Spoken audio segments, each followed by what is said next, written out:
హనుమంతునికి రామునికి మధ్య వారు పుట్టక ముందు నుంచే సంబంధం ఉందని మీకు తెలుసా? అది ఎలా అనేది తెలుసుకుందాం. ముగ్గురు భార్యలున్న సంతానానికి నోచుకొని దశరథ మహారాజు పుత్రకామేష్టి యాగం చేస్తాడు. అతని భక్తికి మెచ్చిన అగ్నిదేవుడు యజ్ఞగుండం నుంచి ప్రత్యక్షమయ్యి అన్నంతో చేసిన పాయసమిచ్చి అదృశ్యమవుతాడు. ఆ పాయసాన్ని దశరథ మహారాజు ముగ్గురు భార్యలకు సమానంగా పంచుతాడు. వారందరూ పాయసం తీసుకోవడానికి శుద్ధి అవ్వాలని స్నానం చేయడానికి వెళ్తారు.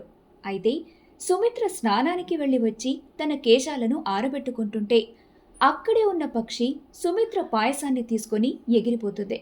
తన నిర్లక్ష్యానికి దశరథుడు తిడుతాడేమోనని భావించిన సుమిత్ర ఈ విషయాన్ని తన అక్క చెల్లి అయిన కౌసల్య కైకేయులకు చెబుతుంది. వారిద్దరికీ ఆవంటే చాలా ఇష్టం కాబట్టి ఇద్దరూ చెరిసగం పాయసాన్ని తీసి సుమిత్రకు ఇస్తారు. అలా కౌసల్యకు రాముడు, కైకేయికి భరతుడు, సుమిత్రకు లక్ష్మణుడు, శత్రుఘ్నుడు జన్మిస్తారు. కౌసల్య పాయసం సగం ఇస్తుంది కాబట్టి లక్ష్మణుడు, కైకేయి సగం పాయసం ద్వారా శత్రుఘ్నుడు జన్మిస్తారు. ఒకే రూపంలో ఉండాల్సిన వారు 2 రూపాలయ్యారు. కాబట్టి రాముణ్ణి వదిలి లక్ష్మణుడు ఉండలేడు, భరతుణ్ణి వదిలి శత్రుఘ్నుడు ఉండలేడు. ఇదిలా ఉండగా పుంజికస్థల అనే అప్సరస కోతి రూపంలో ఉండి ధ్యానం చేస్తున్న దుర్వాస మహర్షిని చిలిపిక పండ్లతో కొడుతుంది. దానికి కోపోద్రిక్తుడైన దుర్వాస మహర్షి నువ్వు కోతి రూపంలో జన్మించుదువుగాక అని శపిస్తాడు.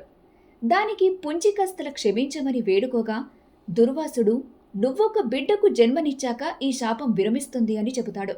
అలా పుంజికస్థల భూలోకంలోని వానరులకు అధిపతైన కుంజరునికి కోతి రూపంలో అంజనీదేవిగా జన్మిస్తుంది.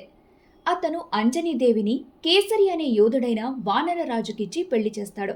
కాని అంజనికి కేసరికి సంతానం కలుగదు. సంతానం కలిగితే అంజన శాపం నుంచి విముక్తురాలవుతుంది. అలా అంజన కేసరిలు పిల్లల కోసం పరమశివుణ్ణి ధ్యానిస్తూ ఉంటారు. అదే సమయంలో అంజనకు వాయుదేవుడి స్పర్శ తగులుతుంది. అప్పుడు అంజన నేను ప్రాతివత్యాన్ని వదులుకోనని చెప్పగా వాయుదేవుడు ఓ అంజన, నేను నిన్ను చెరచడానికి రాలేదు. పరమశివుడు తన అంశగా నా ద్వారా నీకు సంతానం ఇమ్మని నన్ను పంపించాడు. నా శక్తి, యుక్తి, వేగం, తేజం కలిగిన బాలుడిని నీకు వరంగా మనసు ద్వారానే ప్రసాదిస్తానని చెప్పాడు.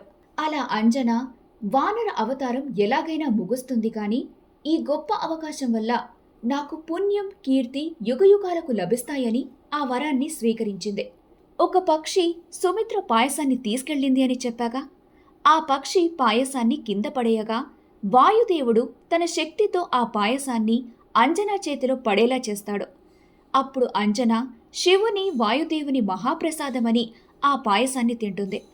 అలా అంజన ఓ గుహలో పండంటి కోతి రూపంలో ఉన్న తేజోక్తమైన బాలుడికి జన్మనిస్తుంది. అతని వీరుడు, శూరుడు, ధీరుడు, దేవుడు ఆంజనేయుడు.